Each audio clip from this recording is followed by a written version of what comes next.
Barkanku da zuwa tashan Arewa Entertainment TV. Kada ku manta ku danna subscribe.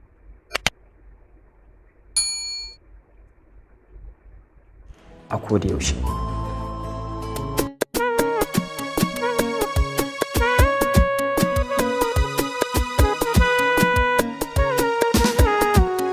Bilal Ado Gaya yana ɗaya daga cikin sanannun mutanen da suke yawo a kafafen sada zumunta wanda aka fi sanin shi da Bilal G.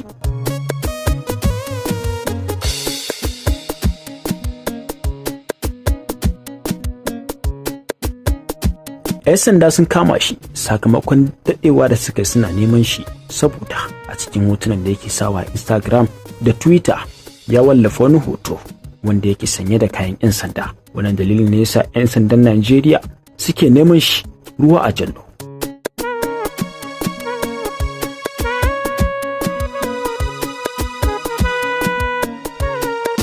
Sannan daga baya 'yan sandan Najeriya suka samu nasarar cafke shi,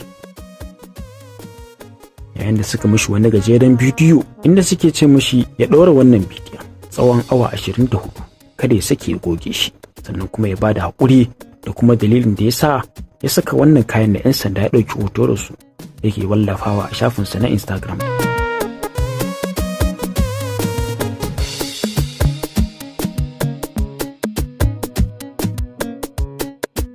Mutane da dama sun ji ba daɗi ganin abin da 'yan sanda suka mishi, sannan kuma wasu suna ganin cewa ya yaudare su.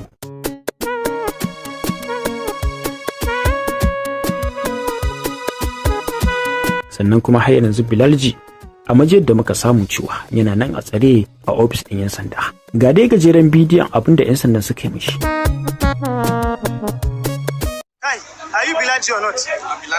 Yes. Hey, look for so I want you to apologize. I want you to apologize for what you have done. I'm sorry for the wearing for the Who gave you the uniform? impersonation. Impersonation. So you know it's wrong. Why did you do it? Do you even know me? Do you know who I am? You are telling Bilal G. Bring your phone. Bring your phone so the video with your phone. You post it now. And let me tell you, if you delete that post in 24 hours, see, I'll come back for you. You better. We were here even before you come. Exactly. We were here before you come. So mark time, guy. Take time. So all I cadet are here looking for you. We'll be looking for you for so long. Let me tell you.